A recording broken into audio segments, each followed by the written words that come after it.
আসসালামু আলাইকুম সবাইকে। কেমন আছেন সবাই? আল্লাহর রহমতে আমি তো ভালোই আছি। একটু ভালো আছি আর একটু খারাপ আছি। খারাপ বলতে একটু অসুস্থ বোধ করছি।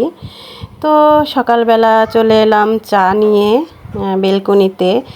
বেলকনিতে না আসলে যেন আমার পেটের ভাত হজমই হয় না। সকালে এক কাপ চা হাতে নিয়ে আমার এই প্রিয় জায়গাটাতে আমি চলে আসি, কারণ গাছ আমার খুবই ভালো লাগে। তারপরে নাস্তা করে চা খেয়েছি, চায়ের ভিডিও তো দেখতেই পারলেন। তারপরে দুপুরের রান্না বান্না করে একটু চচ্চড়ি আলু ভর্তা সব কিছু করে আমি এই যে রেডি করতেছি খাবার দাবার। তো এই যে আমার মাটির বাটি, সেটাতে আমি একটু আলু ভর্তা করে নিচ্ছি। আমার খুব পছন্দের আলু ভর্তা। এই আলুটা আমার পছন্দ না, এই আলুটা আমার ভালো লাগে না। আমার বগুড়ার আলুটা খুব পছন্দ, খুব ভালো লাগে। তো দুঃখের বিষয় বগুড়াতে তো থাকতে পারি না আমি।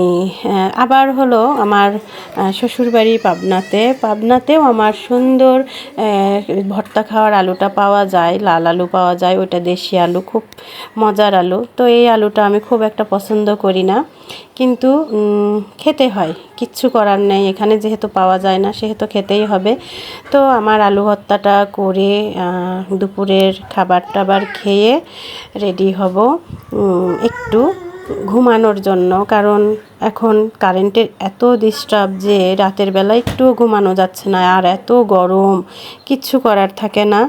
তো এই যে আমার কাজ কর্মগুলা দেখে সবার কেমন লাগে একটু জানাবেন ভিডিওর মাঝখানে। আবারও বলছি যে সবাই একটু করে জানাইলে আমি ভিডিও করার একটা আলাদা এনার্জি পাই, যে না সবাই আমাকে জিজ্ঞেস করতেছে। অনেকেই আছে ইনবক্সে জিজ্ঞেস করে, অনেকে আছে কমেন্টে জিজ্ঞেস করে, কিন্তু আমার মনে হয় কমেন্টে বা লাইকে জিজ্ঞেস করাটাই অনেক ভালো, আমি সঙ্গে সঙ্গে উত্তরটা দিতে পারি।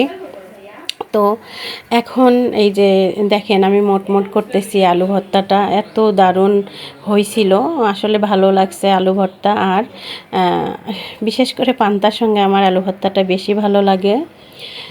তো যাই হোক, আমার ভিডিওর কিছু কিছু অংশ আপনাদের যদি ভালো লেগেই থাকে তো কন্টিনিউ করবেন ভিডিওটা, আর যাদের দেখতে ইচ্ছা করবে না প্লিজ ইগনোর করবেন। আমি জোর করে কাউকে আমার ভিডিও দেখাই না। তো ভালো থাকবেন সবাই, আল্লাহ হাফেজ।